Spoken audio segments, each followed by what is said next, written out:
Stop. Before you say anything. The X-Files is not just a show about two FBI agents chasing ghosts in the dark with flashlights. That's what it looks like on the surface. That's the bait. But underneath those Monster of the Week episodes is one of the most complicated, paranoid, and genuinely disturbing conspiracy mythologies ever put on television. We're talking about a secret government pact with alien invaders. We're talking about human experiments on civilians. We're talking about a shadow organization that traded the future of the entire human race for a few extra years of power. And the scariest part? The show made you believe, even for a second, that it might be real. But to understand how deep this rabbit hole goes, you need to start with two people who had no idea what they were walking into. You're too, Agent Mulder. I know that. Fox Mulder believes in everything. Aliens, conspiracies, government cover-ups. He's brilliant, obsessive, and the rest of the FBI thinks he's a joke.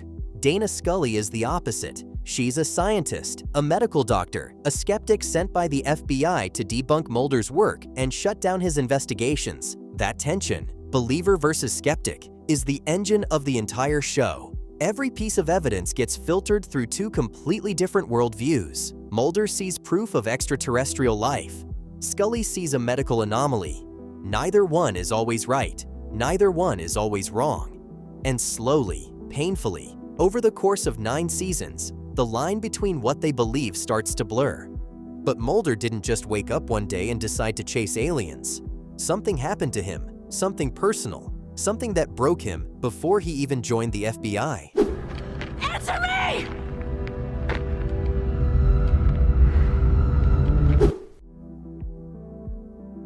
When Fox Mulder was 12 years old, his sister Samantha was taken.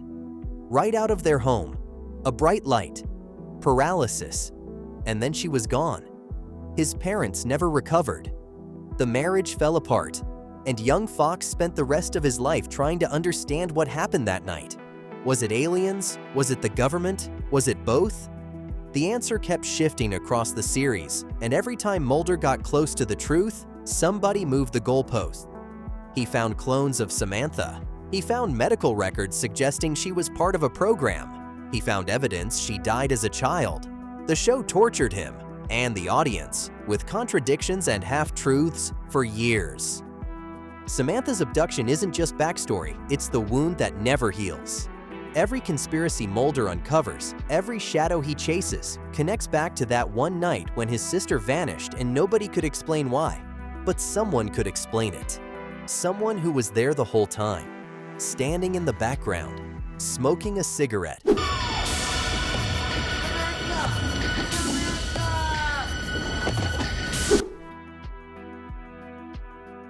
You know him even if you've never watched the show. The cigarette-smoking man, always lurking, always watching, always pulling strings from behind closed doors with a cigarette in his hand and absolutely zero emotion on his face. He's not just a villain, he's the villain. The man behind every cover-up, every assassination, every buried truth in the series. He had connections to the Kennedy assassination. He manipulated entire governments. He controlled what information reached the public and what got destroyed. And the most chilling detail? He was involved in Samantha's abduction. He knew Mulder's family. He may have even been Mulder's biological father. The cigarette-smoking man didn't operate alone, though. He was a soldier, a high-ranking one, but a soldier nonetheless. And he served something much bigger than himself.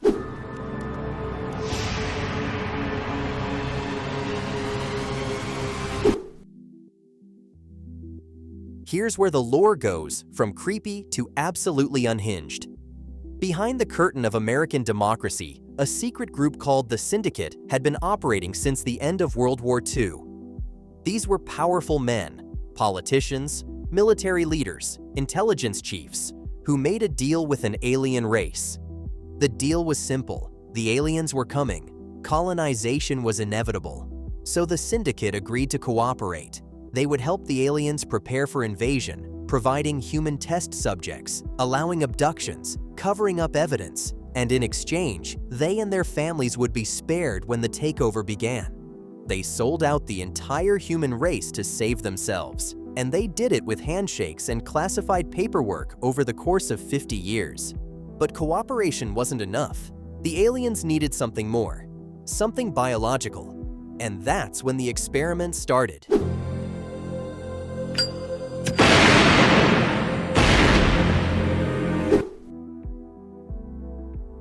The abductions weren't random. They were part of a program.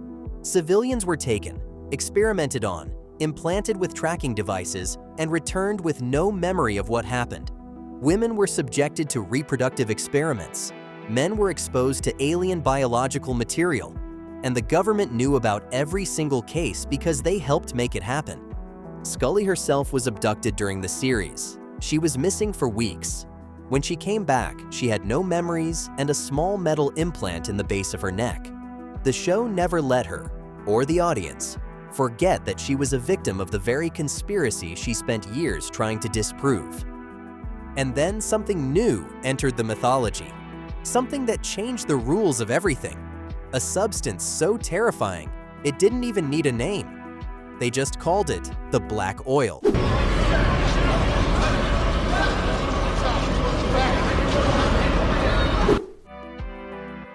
The black oil or goo, whatever that was, is an alien virus. It's ancient, it's sentient, and it takes over human bodies by entering through the eyes and mouth, turning the host into a puppet.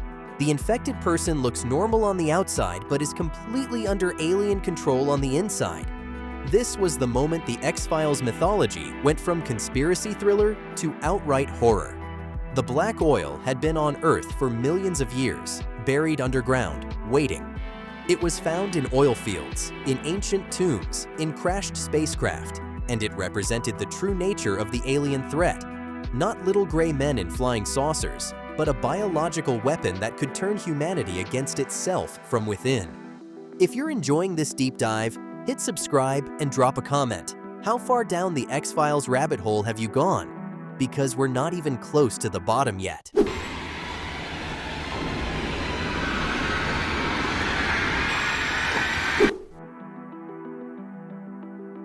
Everything, the abductions, the experiments, the black goo, the cover-ups, was building toward one event: colonization, a full-scale alien takeover of Earth.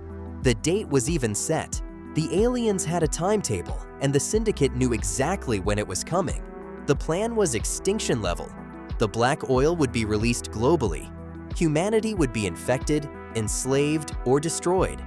And the aliens, a race that had been watching Earth for millennia, would finally claim the planet as their own.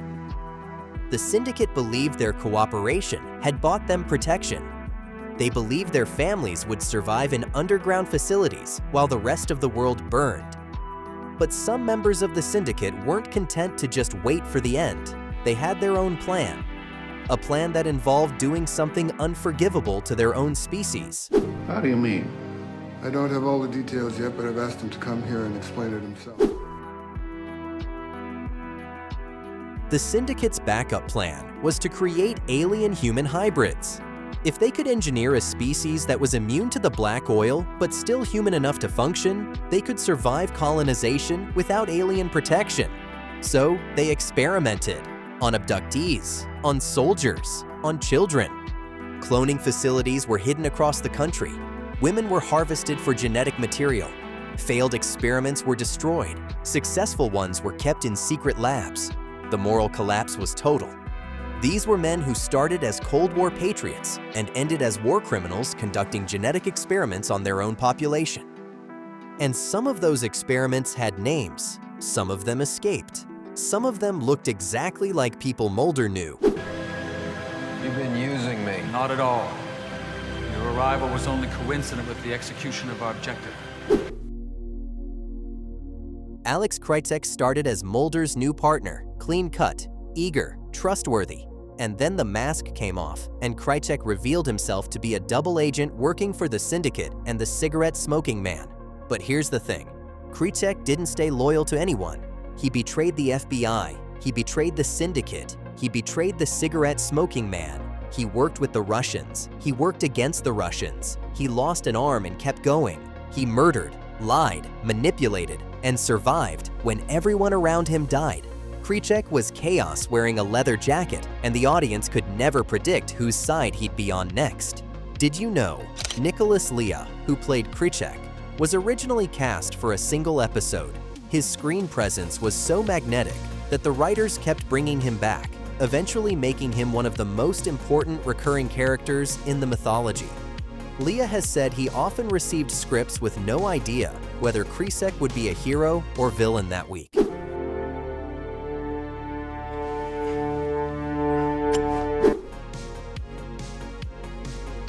People remember Scully as the tough, rational scientist, but the show systematically dismantled her life. She was abducted and experimented on. The implant in her neck gave her terminal cancer. The experiments left her infertile. Her sister was murdered by an assassin who was actually targeting Scully herself. She found a daughter, Emily, who turned out to be a hybrid clone created from her stolen genetic material. Emily died. And then, against all medical odds, Scully became pregnant with her son, William, a child who became the center of a prophecy, a child she was eventually forced to give up for adoption to protect him from the very forces that created him. Scully's arc is not a subplot, it's the emotional backbone of the entire series. The lore doesn't just happen around her, it happens to her, personally, physically, irreversibly. I can't. Dana, I'm going to stop now. Just when you thought the conspiracy had peaked, the show introduced super soldiers. These were human beings who had been replaced or upgraded into nearly indestructible alien operatives. They looked human, they acted human, but they were loyal to the colonization agenda, and they had infiltrated every level of government and military. The paranoia went through the roof. Anyone could be a super soldier, your boss, your colleague, the person sitting next to you. The show took the Cold War fear of sleeper agents and mutated it into something far worse, an enemy that was biologically identical to you, physically superior, and completely undetectable until it was too late. My recon squad had engaged Saddam's army in a small Maryland encampment. William wasn't just Mulder and Scully's son, he was the key to everything. Prophecies, actual prophecies within the show's mythology, suggested that William was either the savior of humanity or the final piece of the colonization puzzle. Multiple factions wanted him: the Syndicate remnants, the super soldiers, the alien forces, even the cigarette-smoking man, who claimed a disturbing connection to the child's origins. Scully gave William up to protect him, but protection was never really possible. William grew up off the grid, developed extraordinary abilities, and eventually became the center of the show's final conflict. A young man caught between two species, carrying the weight of a conspiracy that started decades before he was born. What's happening to me? Step back and look at what this show actually did. It started with one man looking for his missing sister and ended with a multi-generational alien conspiracy involving government betrayal, biological warfare, human cloning, forced sterilization, prophecy, and the planned extinction of the human race, all on network television in the 1990s. The mythology contradicted itself. It looped back, rewrote its own rules, and left plot threads dangling like a conspiracy board in a madman's basement. And somehow, that made it more believable, not less. Because real conspiracies are messy, real cover-ups don't make sense. The X-Files understood that the scariest thing about the truth isn't that it's hidden, it's that even when you find it, you can't be sure it's real. That's why the lore endures, not because it's tidy, but because it's exactly the kind of beautiful, paranoid, impossible mess that keeps you up at 3 in the morning, staring at the ceiling, wondering, what if they're right? The truth is out there. But honestly, after 9 seasons of this, you might not want to find it. Hit subscribe if you haven't already, and I'll see you in the next one.